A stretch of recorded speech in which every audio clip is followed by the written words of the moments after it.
오늘의 말씀지기 국민대 18학번 주예인 순장입니다. 종강한 지가 엊그제 같은데 어느새 2학기 개강이 훌쩍 눈앞에 다가왔습니다. 개강을 준비하며 많이들 분주하고 정신없고 바쁘겠죠? 그래도 잠시 하던 일을 멈추고 말씀 앞에 돌아오는 시간을 가져봅시다. 세상은 우리를 앞만 보고 빨리 달려가라고 내몰지만 잠시 멈춰 조용히 말씀을 묵상하는 이 시간이야말로 우리 삶에 가장 귀하고 복된 시간이 될 줄 믿습니다.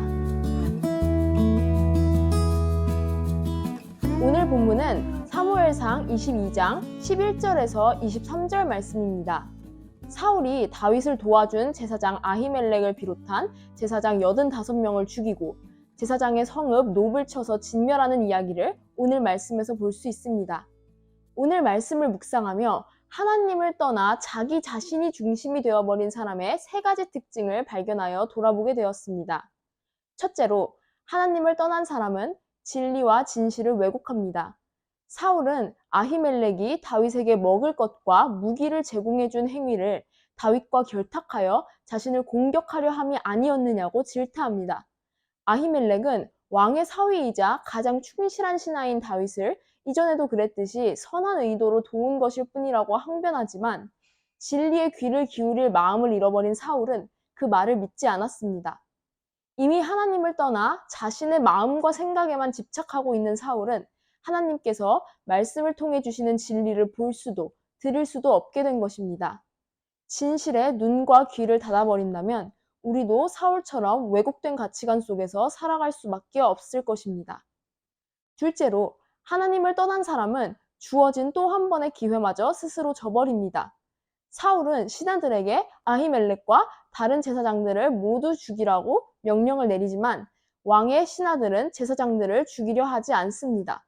하나님의 일꾼이자 기름 부음을 받은 제사장을 함부로 해하여서는 안 된다는 사실을 잘 알고 있었기 때문입니다. 신하들이 제사장을 죽이기를 거부하던 이 순간이 사울에게는 돌이킬 수 있는 기회였습니다. 신하들의 행동을 통해 자신의 죄를 깨닫고 명령을 철회할 수 있는 마지막 기회였습니다. 그러나 사울은 끝내 이방인인 에돔 사람 도에게 손을 빌리면서까지 제사장들을 모두 죽이고 맙니다. 하나님께서는 말씀과 우리를 둘러싼 상황 등을 통하여 우리가 어긋난 행동을 할 때마다 다시 바른 길로 돌아올 수 있도록 일깨우시며 돌이킬 기회를 주십니다. 그러나 하나님을 떠나버린 사람은 그렇게 주어진 기회마저 거부하고 자신의 마음과 생각만을 좇아 더욱 깊은 죄의 구렁텅이 속으로 들어갑니다. 마지막으로 하나님을 떠난 사람은 정해진 선을 넘어버립니다.